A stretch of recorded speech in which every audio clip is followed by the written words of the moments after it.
Entonces, vamos a dar paso a la nueva serie que estamos estudiando y se llama Una mujer conforme al corazón de Dios. El tema que me toca compartirles esta mañana es una mujer conforme al corazón de Dios lleva mucho fruto y permanece.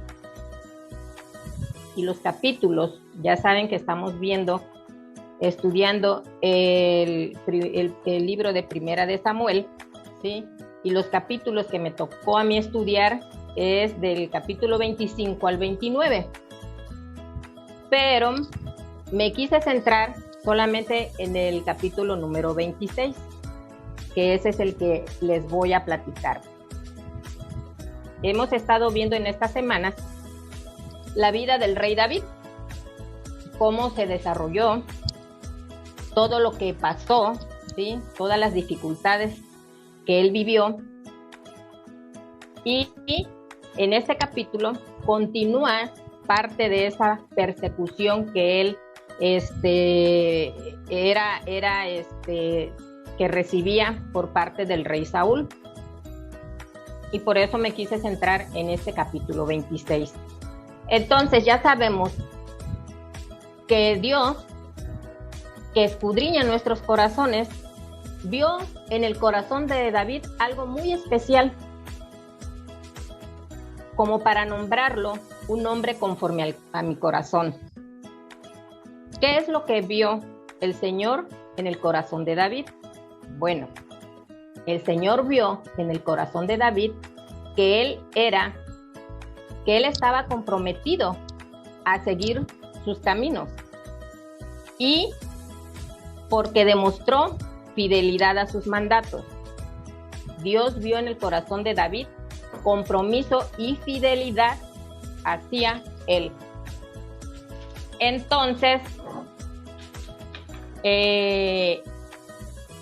este capítulo 26 nos narra que por segunda vez David tiene la oportunidad, ¿sí?, de terminar con esa persecución que ejercía el rey Saúl sobre su vida. La primera vez que tuvo esa oportunidad lo podemos ver en el capítulo 24 de este libro de Primera de Samuel. Y la segunda vez la vamos a conocer esta mañana, se las voy a platicar. Esta fue la segunda vez que David pudo haber terminado con la vida del rey Saúl y terminar de tajo con esa persecución sobre su vida y sobre todo ese decreto de muerte para él. Y inicia así en este capítulo 26. Dice que David en ese momento, pero antes déjenme de leerles del libro de Hechos, el capítulo 23, verso 25, donde ahí se confirma lo que Dios dijo de David. Dice, pero Dios quitó a Saúl y lo reemplazó con David, un hombre de quien Dios dijo, he encontrado en David, hijo de Isaí, a un hombre conforme a mi corazón. Él hará todo lo que quiero que haga. Entonces, vamos a ver en el capítulo 26 esta parte donde David continúa siendo perseguido. Dice que nos dice la Biblia, de esta historia bíblica, que David en ese momento se encontraba escondido en la colina de Alquila frente al desierto. Pero resulta que en todos los tiempos de este mundo y en todas las culturas hay gente comunicativa, ¿verdad? Y no era la excepción. Estos tiempos en los que vivió David y en esa cultura no fue la excepción, porque nos dice la historia que la gente, los que habitaban un lugar llamado Zif, fueron a avisarle al rey Saúl dónde se encontraba David. Inmediatamente el rey Saúl con esa fijación y ese deseo de matar a David, se pone en marcha y recluta a 3,000 de sus mejores soldados para ir en busca de David. Aquí vamos a hacer una reflexión, y eso es lo que yo medité cuando estudiaba este versículo. Dije, ¿cómo sería el temor del rey Saúl o el respeto que le inspiraba a David como para que él se tuviera que armar de un ejército de 3,000 de sus mejores soldados, cuando David en su huida solamente contaba con un ejército de 600 hombres? ¿Qué quiere decir? Que era tanto el afán del rey Saúl de matar a David que se quería asegurar, ¿sí? Porque sabía que David era un excelente guerrero, se quería asegurar de que David efectivamente se le diera muerte. Entonces continúa la historia diciéndonos que llega al lugar que le habían indicado al rey Saúl, a donde se encontraba David. Pero como vuelvo a repetir, como buen guerrero, David ya se había dado cuenta que Saúl lo seguía y se le adelanta los planes del rey Saúl y manda a 2 de sus espías a ubicar el lugar donde ellos habían acampado, pero sobre todo específicamente a donde el rey Saúl descansaría. Eso nos quiere decir que David quería saber exactamente la tienda o la carpa donde el rey Saúl descansaría esa noche. ¿Por qué? Pues regresan los espías, le dan la ubicación a David y David decide bajar esa noche al campamento del rey Saúl y lo acompaña un hombre llamado Abisai. Vamos a imaginarnos la escena, como dice la pastora. Es de noche, David baja de la colina donde estaba escondido, acompañado de Abisai, entra a la tienda del rey Saúl, el hombre que durante muchos años lo persiguió, lo hizo salir huyendo de lo que era su vida, ¿sí? Como guerrero, donde tenía comodidades, donde él tenía un lugar especial, ¿sí? Porque David era muy querido por los israelitas, ya que a él le adjudicaban todas las batallas ganadas, ¿sí? Entonces deja toda esa vida, esa persecución dura muchos años, y esa noche entra a donde está el rey Saúl y lo tiene a sus pies, porque nos podemos imaginar que pues dormían en el suelo, ¿no? En esa cultura se rodeaban de alfombras y de cojines. David parado, viendo al rey Saúl, al hombre que ejercía esa persecución y decretó muerte para él, teniéndolo a sus pies. Él pudo, por segunda ocasión, terminar con esa persecución. Pero fíjense lo que nos dice Primera de Samuel, de este capítulo 26, verso del 8 al 12. Dice: entonces dijo Abisai a David: Dios ha puesto hoy en tus manos a tu enemigo. Déjame que lo mate ahora y lo clave en tierra con su propia lanza. Un solo golpe será suficiente. Un solo golpe será suficiente.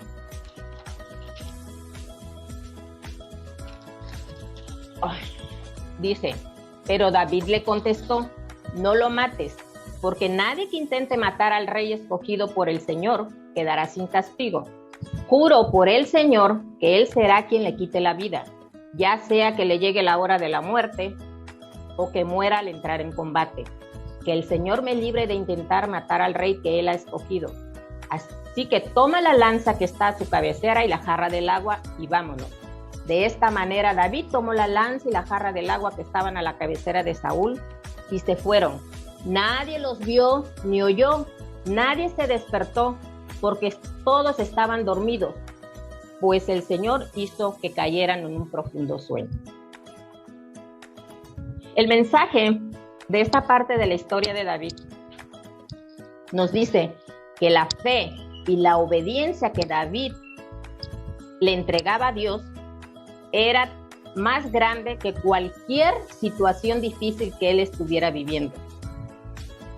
Lo que vio Dios en su corazón fue ese compromiso a obedecer sus mandatos, la fidelidad que David depositaba en el Señor. Entonces, él decidió no tomar venganza por su propia mano.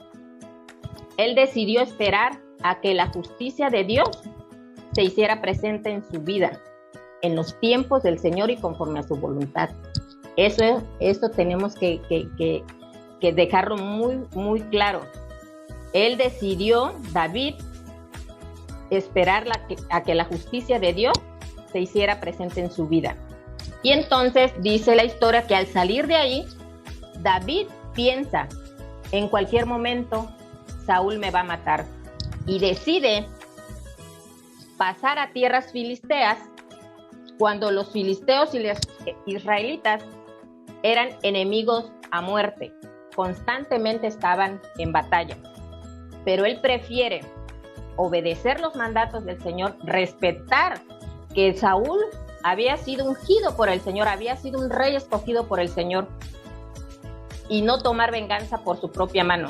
Si David hubiese tomado venganza por su propia mano, entonces se hubiese desviado de los propósitos que Dios ya tenía para su vida. Esto aquí es muy importante que también meditemos en eso. A veces tomamos decisiones desesperadas, ¿sí? Oramos, no vemos respuesta y nos adelantamos a los planes que Dios tiene para nosotros. David no lo hizo así. Ahora les voy a hacer un comercial para el siguiente sábado. No se pierdan la siguiente serie, porque allí vamos a saber cuáles fueron los planes de Dios para la vida de David, en recompensa a que él siempre obedecía los mandatos del Señor. También este mensaje de esta parte de David nos dice que al Señor no le gusta que nosotras, si tenemos algo que sentir o alguien nos hizo daño, a Dios no le gusta que nosotros tomemos venganza por nuestra propia mano. Fíjense lo que nos dice Deuteronomio, capítulo 32, verso 35. Dice: mía es la venganza y la retribución a su tiempo, el pie de ellos resbalará, porque el día de su calamidad está cerca, ya se apresura lo que les está preparado. Romanos capítulo 12, verso 19. Queridos hermanos, no tomen venganza ustedes mismos, sino dejen que sea Dios quien castigue, porque la Escritura dice: a mí me corresponde hacer justicia, yo pagaré, dice el Señor. Aquí, lo más importante, si alguna de ustedes ha sufrido algún tipo de persecución, a alguna persona les ha hecho daño por algo que dijo de ustedes que no fue cierto, o están pasando por tiempos de injusticia, lo que nos está aquí diciendo, y lo más importante, es que nosotras debemos de estar concentradas en hacer lo que a Dios le agrada. Si a esa persona no le sucede nada, porque estamos esperando que Dios la castigue, pues no es lo que nos quiere decir aquí, ¿sí? Lo que nos quiere decir es que nosotras, cuando no conocemos la palabra y alguien nos hace algo, o posiblemente ya estando en la palabra, en el camino de Dios, y alguien nos hace algo, nuestra mente empieza a divagar y ya mentalmente ya estamos tomando venganza, ¿sí? Y nos hacemos películas en nuestra cabeza y queremos ver a esa persona arrastrándose y muriéndose de hambre. No va a suceder así. No va a suceder así. Lo importante aquí es lo que Dios hace en nuestro corazón. Lo importante es lo que nosotros hacemos para que Dios se agrade con nosotros. Eso es lo importante. Pues bien, vamos a entrar al tema central de esta palabra. Y el tema se llama Una mujer conforme al corazón de Dios lleva mucho fruto y permanece. ¿Cómo podemos tú y yo llevar mucho fruto y permanecer para ser esas mujeres conforme al corazón de Dios? Fíjense lo que nos dice Jesús en Juan capítulo 15, verso del 1 al 5.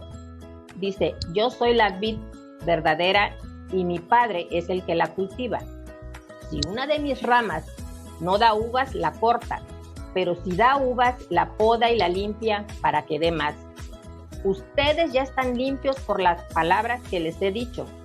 Sigan unidos a mí como yo sigo unido a ustedes. Una rama no puede dar uvas de sí misma si no está unida a la vid. De igual manera, ustedes no pueden dar frutos si no permanecen unidos a mí. Yo soy la vid verdadera y ustedes son las ramas. El que permanece unido a mí y yo a él da mucho fruto, pues sin mí no pueden ustedes hacer nada. Si estamos alejados de quien dio su vida por nosotros, por nosotras, de quien nos amó primero, nada podemos hacer. Las que tenemos poco tiempo en la palabra, yo siempre digo, tengo un promedio de casi 7 años. Comparo cómo era antes y cómo soy ahora por la misericordia y el amor que Dios me tiene.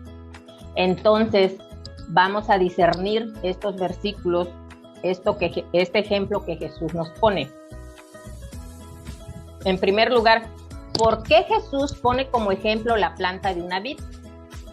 Recordemos que Jesús siempre le hablaba a sus discípulos por medio de parábolas. Jesús utiliza la figura de la vid y los pámpanos o las ramas para dejar claro que la relación entre él y el creyente es vital.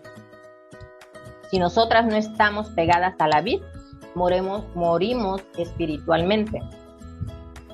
Les voy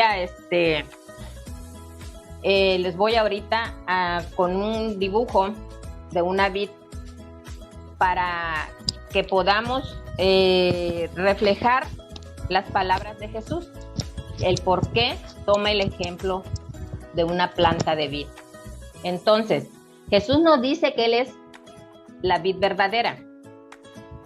Ese es el dibujo. Pastora, dígame si se ve. ¿Sí se ve? ¿Sí? Ok. Sí. Ok.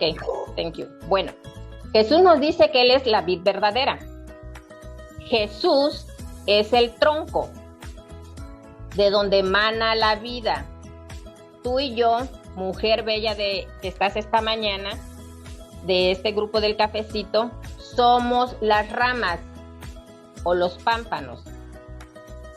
Entonces, Jesús nos dice que Él es la vid verdadera. Jesús es de donde emana la vida. Él es la fuente y el sustento de la vida. Tú y yo somos las ramas.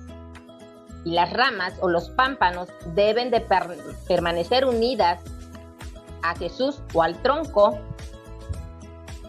para vivir y dar fruto.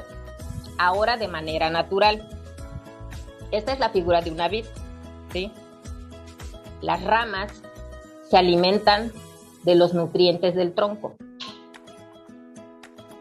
Y la finalidad de la rama, el propósito de la rama es dar fruto, el fruto del Espíritu Santo. Ahora, nada más para hacer un poquito de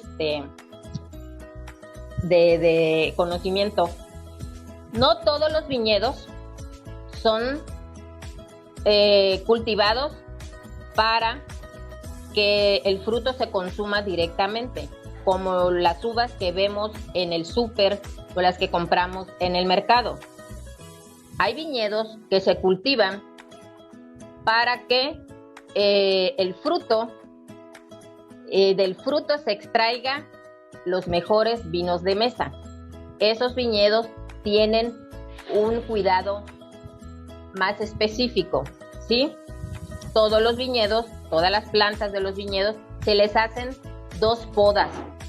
La primera poda se le hace después de haber pasado la cosecha. Se cortan todas las ramas secas para que en el tiempo en que ya van a dar, van a salir los nuevos brotes, nada les estorbe, ¿sí?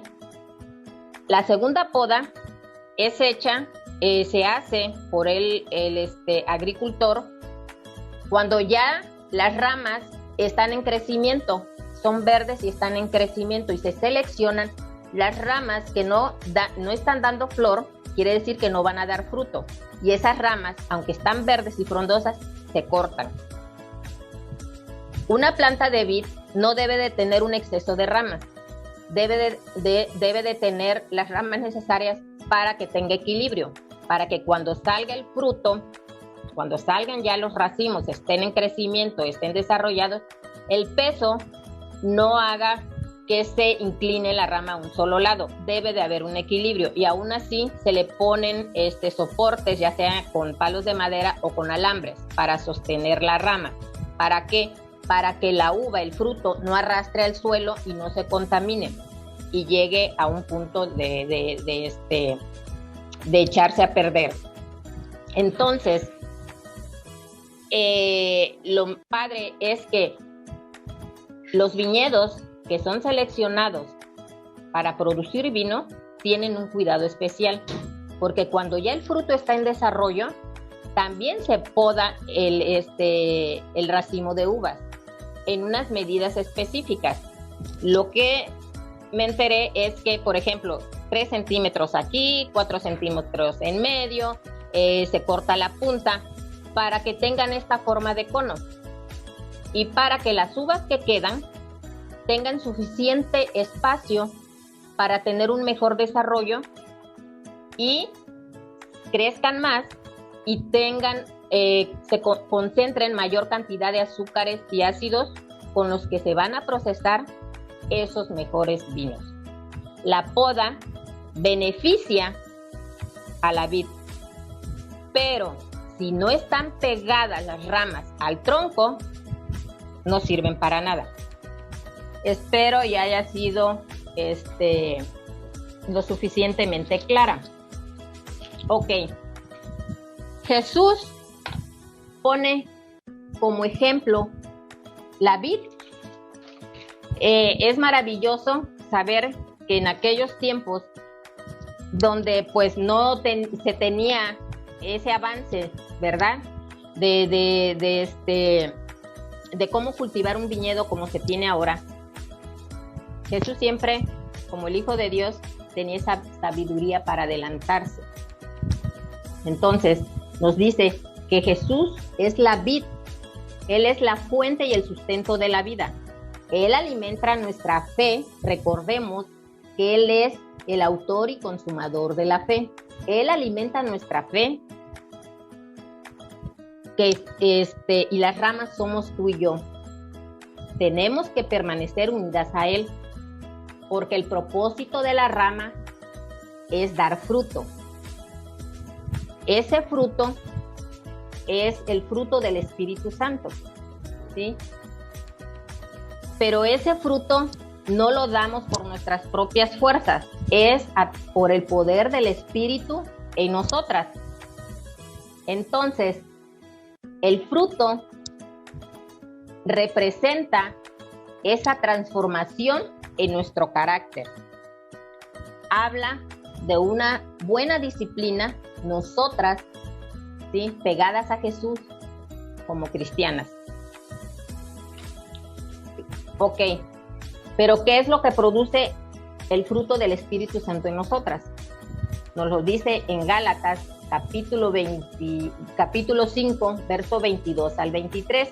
Dice: en cambio, lo que el Espíritu produce es amor, alegría, paz, paciencia, amabilidad, bondad, fidelidad, humildad y dominio propio. Contra tales cosas no hay ley. Les quiero leer todo lo opuesto que nosotras podemos guardar en nuestro corazón cuando no conocemos la palabra de Dios, ¿sí? A lo que el Espíritu Santo produce en nosotras. Todo esto que acabo de leerles. Dice, lo opuesto de amor es odio. Lo opuesto de alegría es tristeza. Lo opuesto de paz es intranquilidad, dolor y guerra. Lo opuesto de paciencia, ira, intolerancia. Lo opuesto de amabilidad, descortesía, desatención. Lo opuesto de bondad, maldad. Lo opuesto de fidelidad, deslealtad. Entonces, lo opuesto de humildad, soberbia. Y lo último que produce el Espíritu Santo en nosotros, dominio propio. Dominio propio es uno de los sentimientos o de las acciones que es vital para que todo esto se dé en nosotras, de lo que acabamos de leer. ¿Qué es el dominio propio? El dominio propio es controlar nuestros pensamientos, sentimientos y acciones en lugar que ellos nos controlen a nosotras. Pero bien sabemos que eso no lo podemos hacer nosotras en nuestras fuerzas humanas. Necesitamos, repito nuevamente, estar pegados a la vid para que el fruto del Espíritu Santo, que es el que provee todo esto, sea activo en nosotras y se dé esa transformación en nuestro carácter. Entonces, como les digo a repetir, esta transformación de nuestro carácter no se da por un esfuerzo propio en nuestra humanidad. Es el resultado, el fruto del Espíritu Santo es el resultado de estar pegadas a la vid, de estarnos alimentando de Jesús. Pero para que esto sea posible, nosotras tenemos que entregar nuestra voluntad a Dios, aceptar que necesitamos de Él, que solas no podemos lograr esa transformación en nosotras, que solas no podemos cambiar, que necesitamos de la ayuda del Señor, de su consejo y de su dirección. Pero también aquí hay otra cosa, que tenemos que estar siempre alertas.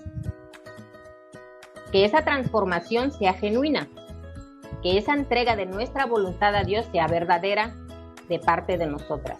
Porque podemos estar asistiendo a la iglesia todos los domingos, servir en más de un ministerio, estar en todos los grupos de oración, estar en todos los grupos de estudio de la palabra, haber asistido a todos los congresos que la iglesia ofrece, ¿sí? Pero ¿qué sucede cuando vienen los problemas a nuestra vida? ¿De verdad estamos dando, de verdad estamos llevando mucho fruto, el fruto del Espíritu? Bueno, ¿cuáles son nuestros problemas? Escasez de dinero, falta de empleo, divorcio, problemas familiares, una larga enfermedad, aquellas personas que nos dañaron, que nos provocaron problemas. ¿Qué carácter demostramos en esas circunstancias? Fíjense lo que nos dice Juan, capítulo 15, verso 1 al 2. Dice, yo soy la vid verdadera y mi Padre es el que la cultiva. Si una de mis ramas no da uvas, la corta, pero si da uvas, la poda y la limpia para que dé más. Nosotras tenemos que pasar ese proceso de poda. ¿Por qué? Aquí la palabra de Dios nos está diciendo en estos versículos que el agricultor es Dios Padre, ¿verdad? Él es el que cuida de nuestro corazón. El Señor que escudriña los corazones sabe qué hay en lo profundo de nuestro corazón que a veces nosotras no queremos reconocer. A Él no se le esconde nada. Entonces, dice que el Padre es el que corta la rama que no da uvas. Y esa rama que no da uvas es aquella mujer que se aparta del camino en cuanto llegan los problemas a su vida. La rama que sí da uvas, la poda y la limpia, es la mujer que permanece en el camino del Señor aún en medio de los problemas. Tenemos, y esto lo voy a estar repitiendo durante todo este estudio, tenemos que sentir en nuestro corazón ese querer de seguir adheridas a Jesús, de querer seguir en su camino, a pesar de los problemas que se nos presenten. Este proceso de poda, pues duele mucho, pero es muy necesaria. Dios mira que a pesar de que seguimos en su camino, aún en nuestro corazón hay temor por problemas que no se resuelven. Hay resentimiento para aquella persona que nos hizo daño. Hay dudas de lo que va a venir al futuro. Entonces, el Señor dice, aquí, a ese racimo de uvas, le corta, ¿sí?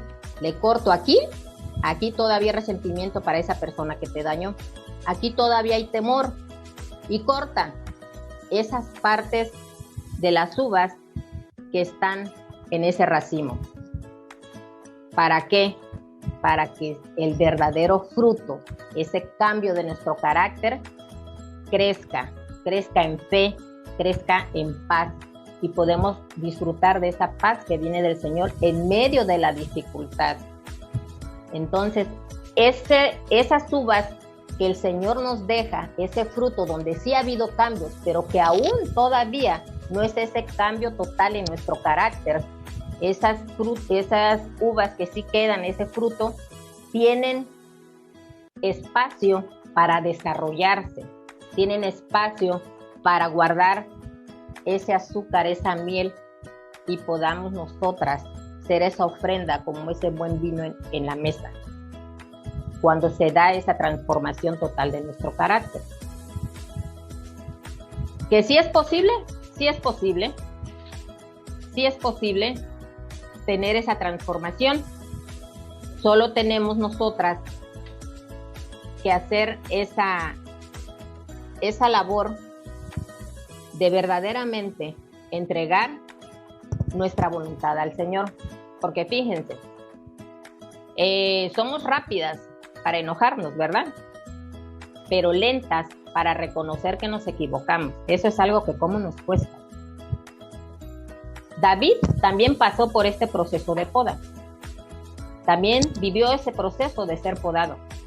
Pero Dios lo fortaleció en carácter, en ese tiempo que él vivió esa persecución. Esa persecución que él tenía por el rey David.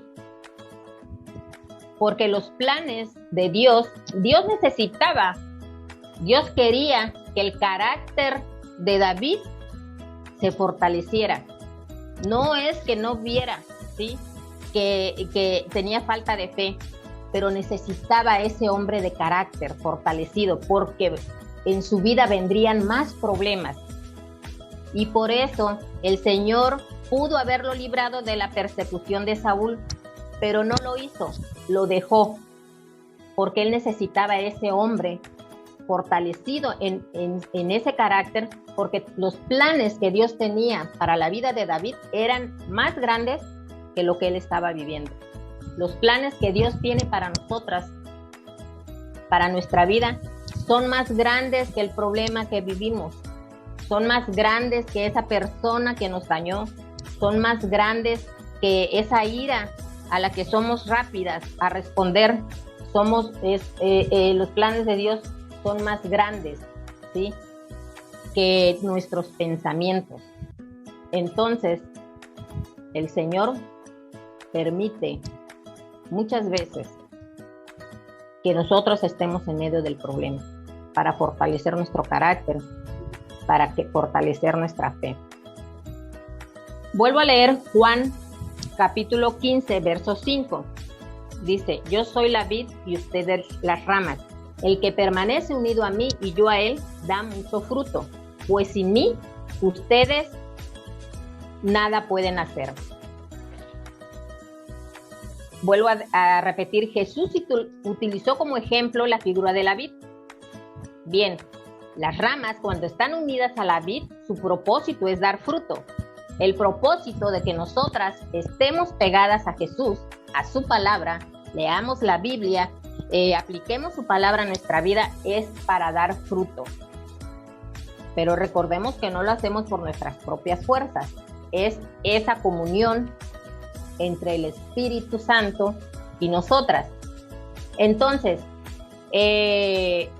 cuando una rama es cortada de la vid, no sirve para nada. Jesús dice, apartados de mí, nada pueden hacer, porque fíjense, esas ramas que son cortadas, ya sea en la época después de la cosecha o cuando ya están en crecimiento, no sirven para nada, porque no sirven ni para reciclarse para madera, para prender una fogata. Jesús sabía lo que decía. No sirven para nada. Nosotras, apartadas de nuestro Señor Jesús, de su camino, no servimos para nada. No podemos dirigir nuestra vida. Nos dejamos llevar por esas emociones de las que hemos experimentado y de las que estamos hablando. Entonces, esto es hermoso y esto nos tiene que quedar sellado en nuestro corazón. Dice que el propósito de este cambio de carácter en nosotras no es para que nosotras nos vanagloriemos, porque recordemos que no lo hacemos nosotras, lo hace el Espíritu Santo, ¿sí? Cuando las personas que nos rodean, familia, conocidos, amigos, ven esa transformación en nuestro carácter, pues nos elogian, ¿verdad? Dicen, oye, qué cambiada estás, ahora te ríes más, si tienes o no tienes problemas ya no me entero, porque pues siempre estás con una actitud positiva, ¿verdad? Pero esa transformación, al final, esa transformación es nuestro carácter, no es para que nos alaben a nosotras. Esa transformación en nuestro carácter es para darle gloria a Dios, porque Él es el que ha hecho esa transformación en nosotras. Entonces, nosotras siempre te debemos de recordar cuando alguien nos diga, oye, qué cambiada estás, cómo has transformado, ¿sí? Hasta se te ve en tu rostro esa luz que antes no veía. Ahora veo que no te enojas con facilidad, que controlas más tu forma de hablar, ¿sí? Que cuando expresas un pensamiento, es un pensamiento positivo. Entonces nosotras en ese momento debemos dar testimonio de quien hizo y de quien está haciendo esa transformación en nosotras, que es gracias por el amor que Dios nos tiene, ¿sí? Por quien dio su vida por nosotras y por quien nos amó primero, Jesús nuestro Señor. Esa transformación es para que demos testimonio del poder y del amor de Dios en nuestras vidas. La gloria es para el Señor. Estaba pensando si daba mi testimonio, pero llego a este punto, lo había puesto antes de llegar a este punto, que nuestro testimonio, ese cambio de carácter en nosotras, es para dar testimonio al Señor. Voy a ser lo más breve posible.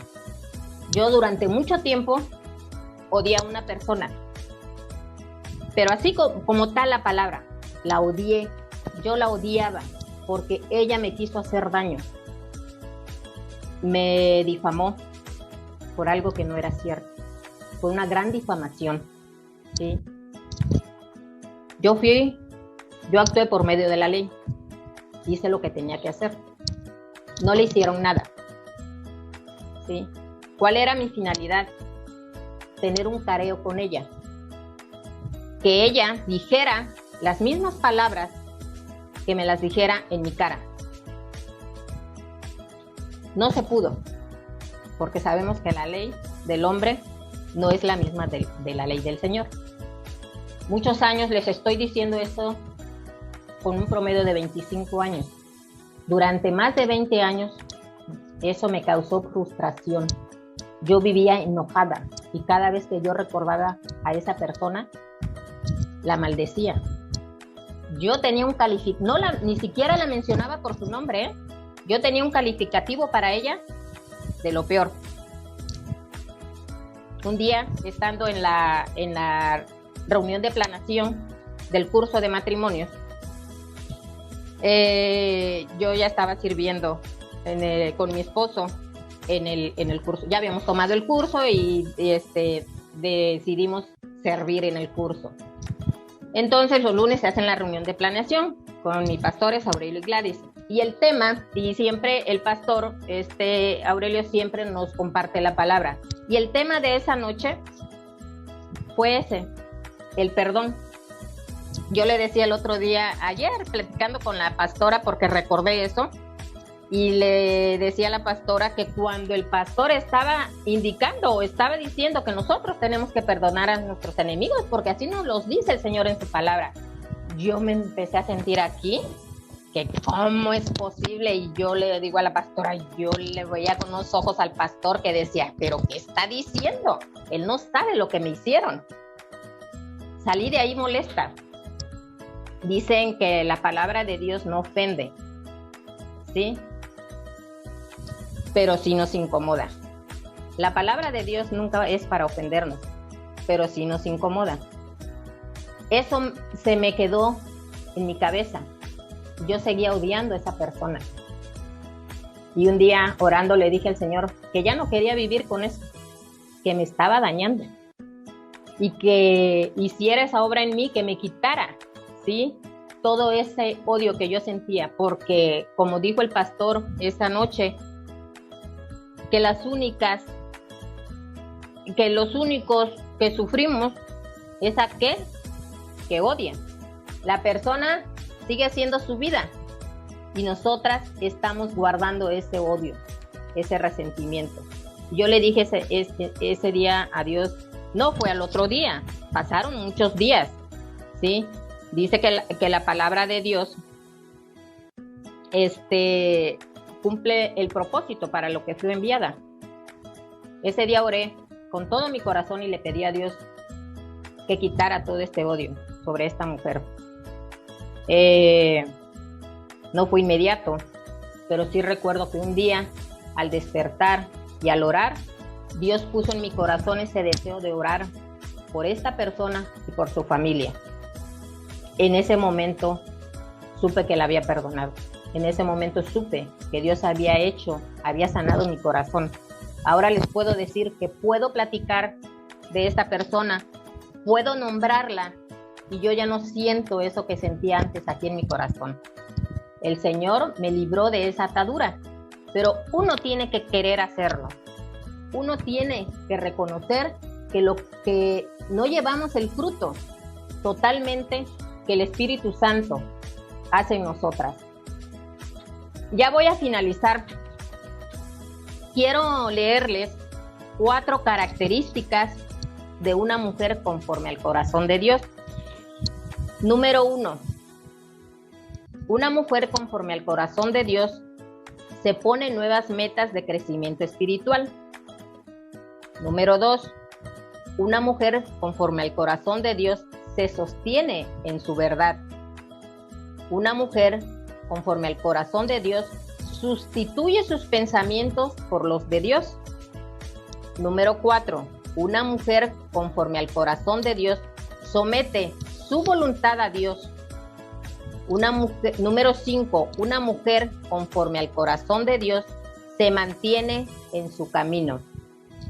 Esas son algunas de las características que tú y yo, para ser esas mujeres conforme al corazón de Dios,